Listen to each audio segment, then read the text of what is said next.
Hello, this is Starshot here to welcome you back to my Let's Play of Ys Origin. We last left off completing pretty much most of the last floor, as well as picking up the water dragon scales after defeating Epona and learning about her and her cohorts. And then after we finally talked to the rest of our search party group and upgraded our axe, we are now finally off back to explore the rest of the flooded prison that we were at before. So let's go ahead and get started.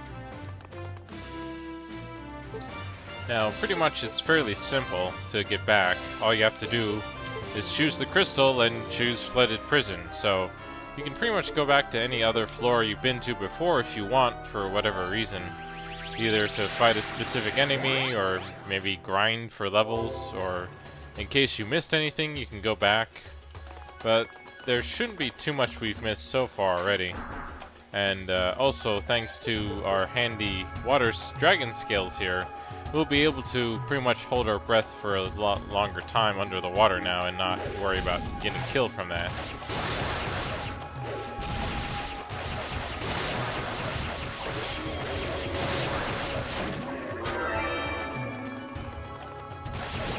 And then, of course, it would be a good idea to try and gain a few levels here and there when we can, before heading back, or heading off to the next area. Since we are pretty close to a level. Ah, crap, that's weird.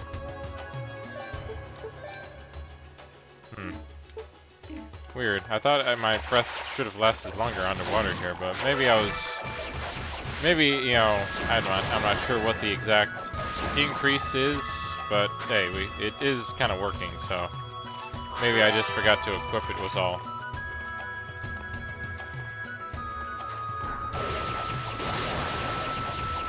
But yeah, so you know, I am hopeful that any game that gets a remake does kind of get the attention it deserves, if I haven't already talked about this before.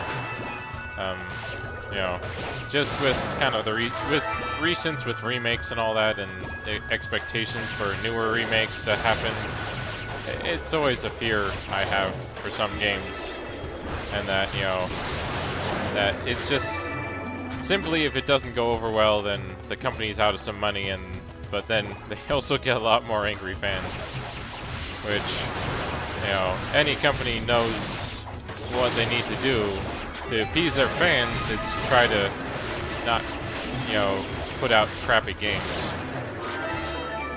whenever they can avoid it.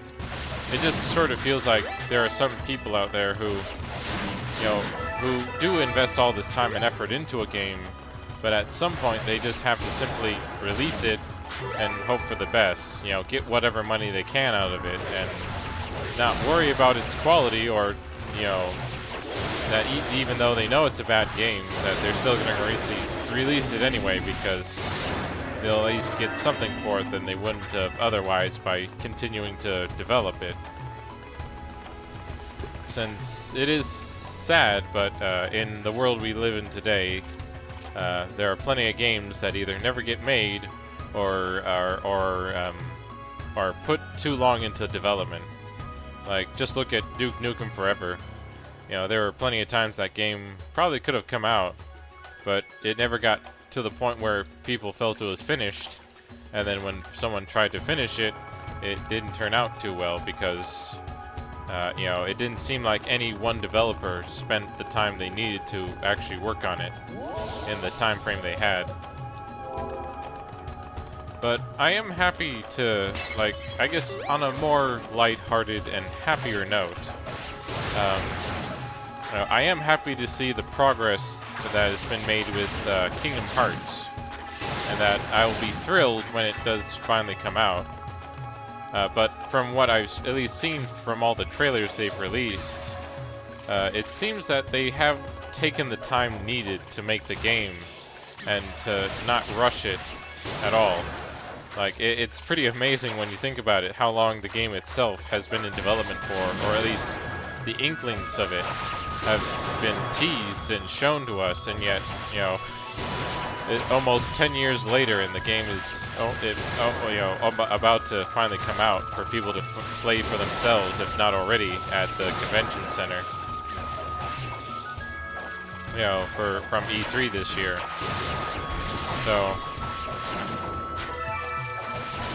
So it is kind of amazing to think about, isn't it? About a game with how long it's been in development for, and it doesn't turn out like it's gonna be crap. Like, it looks awesome, even if expectations for it are probably a bit high, and that if it isn't almost near perfect, I'm sure some people are gonna be kind of pissed. Okay. Apparently we got some lightning turtles here who aren't taking any damage from us. Oh, and we can swim now. Awesome. So I guess this is where we just continue running and ignoring these turtles, while we still have life HP on us here.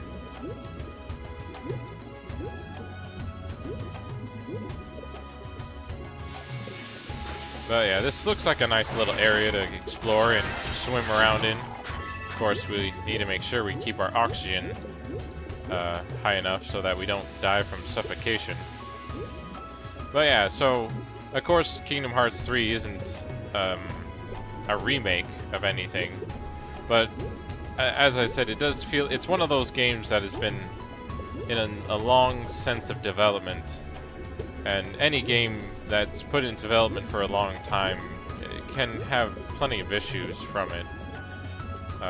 But it is nice to see that the time they have spent on the game, it understands what it is, and it tries to be just that. Like, it's not trying to be something else, and that they're taking the right steps to continue work on it, and that if something's wrong, then they'll try and do something about it, but otherwise they'll kind of keep chugging along and hope for the best. Because I did hear... Okay, let me go ahead and equip our new boots here.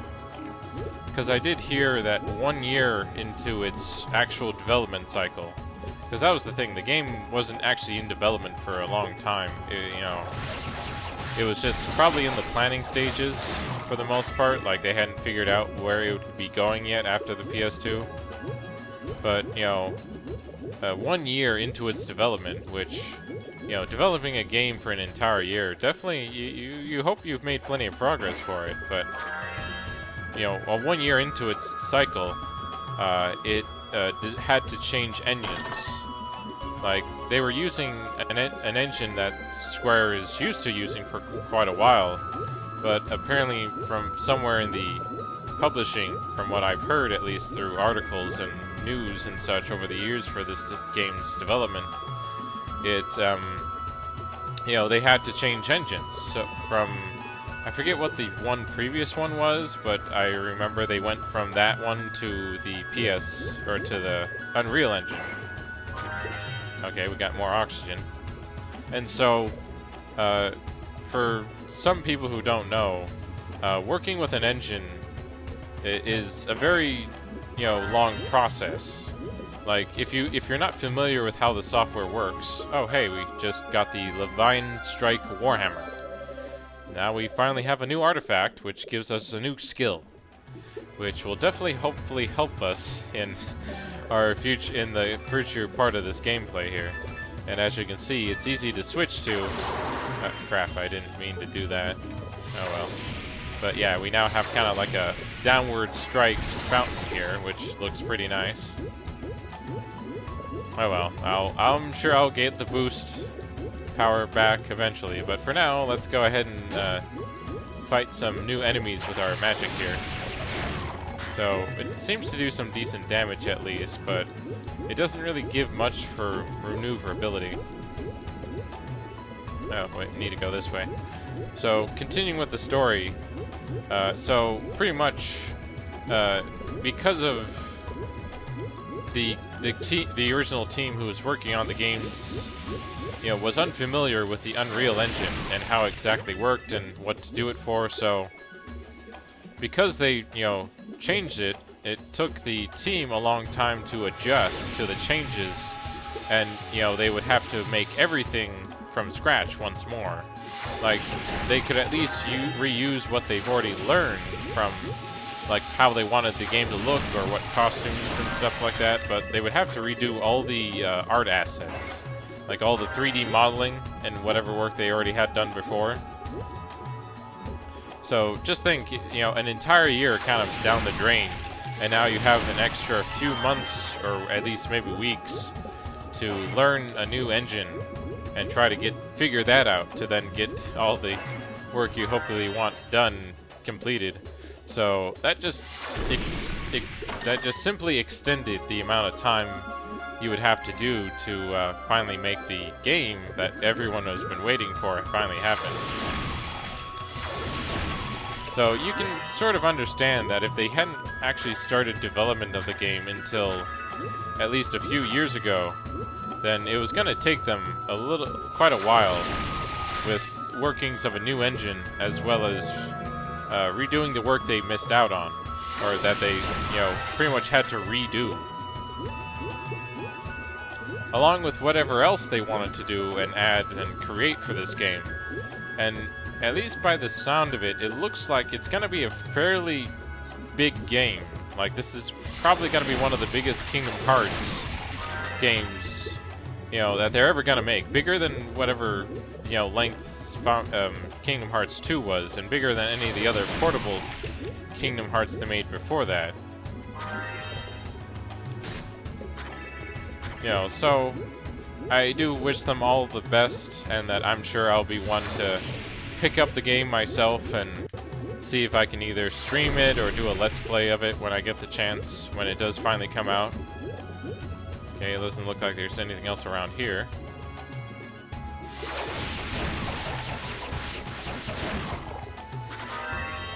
So I'm glad that, you know, that there are games out there who do take their time, and that even if they take a long time, then that doesn't mean they're going to turn out bad, or that there's going to be unrealistic expectations of them being, you know, considering that they're going to be the greatest game ever that people have never played before. Because that's always, I think, any problem with a game that's in development for too long, that it's going to have unrealistic expectations. I feel like that was the problem that Lost Guardian had, after just how much of a showing Shadow of the Colossus had. Okay, and we just got a new Panacea here, which should help out with our life bar here. I'll just go ahead and use it now while I recall, or have it here.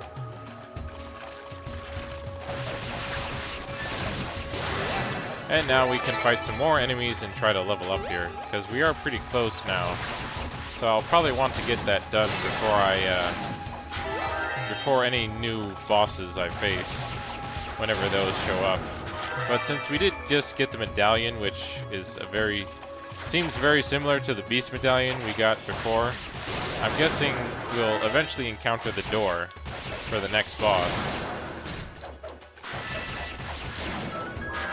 So I guess for the next topic, well, like as I said, you know, Last Guardian, not Lost Guardian. That might actually be a more interesting game than last one did. You know, definitely had some unrealistic expectations for it, and I guess the sad part of it is the game took, I think, too much from Ico in the whole feel that, you know, you were being, it felt more like instead of you escorting someone, you were being the one escorted from where you were before. So, you know, so definitely a game that like had fairly high expectations, but sadly had a flawed premise, I believe, to begin with.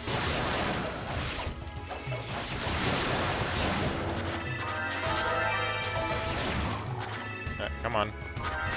There we go. Yeah, these enemies here are kind of annoying with their gooey mess that they leave for me to kind of, you know, slide around on. Come on.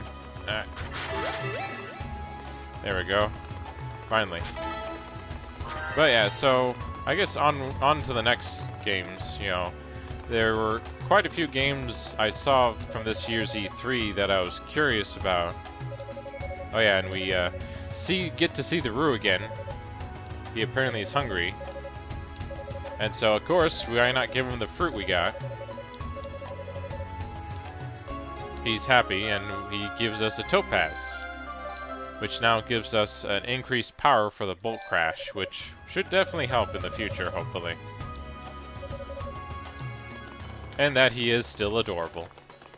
We can't forget that, you know, as Unica tries to remind us. You know, I'm definitely I did try to see most of the conferences this year, but I normally just see the big three: Microsoft, Sony, and Nintendo. Since I always feel the other conferences normally don't have as much to add than the big three do.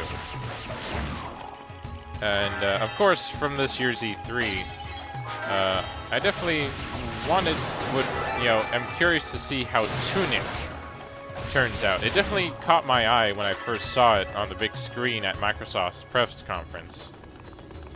And I'll be happy to hopefully play it on my Windows machine. You know, even though like there are a few games here and there I wouldn't mind getting on the Xbox, but I'm sadly not made out of money, as much as I think that maybe it's not something you'd want in the first place anyway. But since I don't have all the money in the world to buy every game in the world, and hopefully give all my support to every developer out there who, you know, I feel deserves it. Okay, there we go. Got that there, and it looks like we're pretty close to another level, so let's go ahead and get that. I think being level 16 should be a good level for this next boss, as we sort of saw from there. There we go. Got the level, and I'll go ahead and fight a few more enemies here. Come on. Just to collect some SP and maybe some more XP. It doesn't look like I hopefully won't need too much more. Like, I'm not sure if I'll need another level to fight the boss with, but, you know, I don't want to overly grind too much, because then the bosses aren't maybe as much as a challenge as they should be sometimes.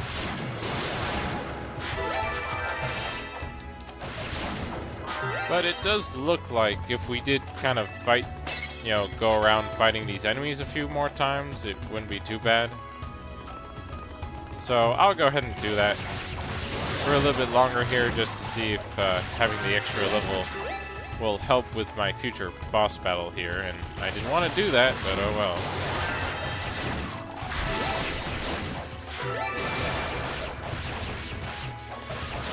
But yeah, so pretty much Tunic caught my eye. I am slightly curious about the Battletoads game that they announced at the Microsoft press conference, but they didn't really show much other than just how it's gonna try to have humor.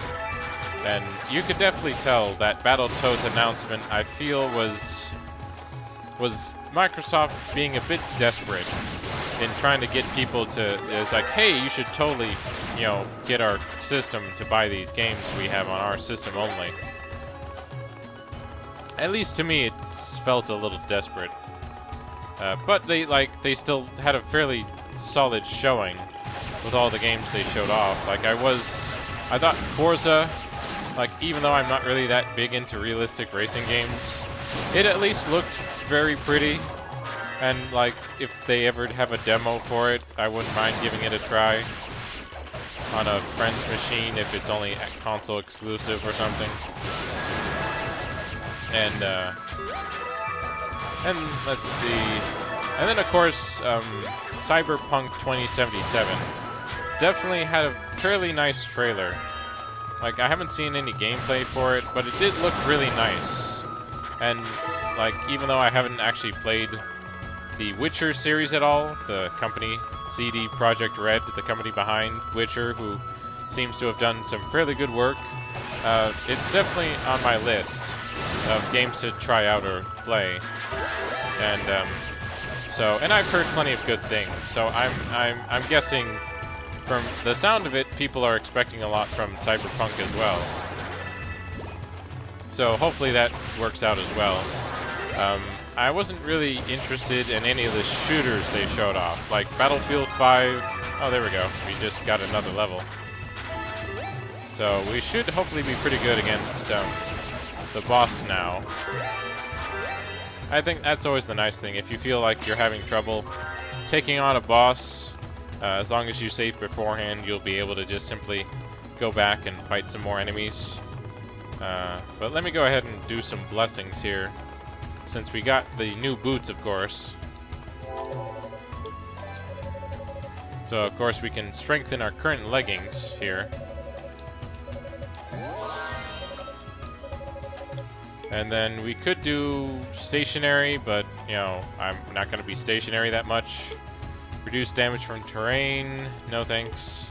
Increased stun effect would actually not be a bad one, but I think I'll just focus on the increased SP gain for now. And then apparently there are some cheaper ones I could do as well, like the extend drop item effect, or bolster bad status resits, or increase effects of herbs and so forth, but as I said, I'll just keep to what I have for now. Or what I'm aiming for, and then hopefully try to, you know, upgrade all of this when I get enough SP. But sadly, that's all the time we have for today for this episode. So join us next time as we finally head off into the main boss's lair and take him on. And see just how many times it takes before we finally defeat him. So until next time, have fun gaming.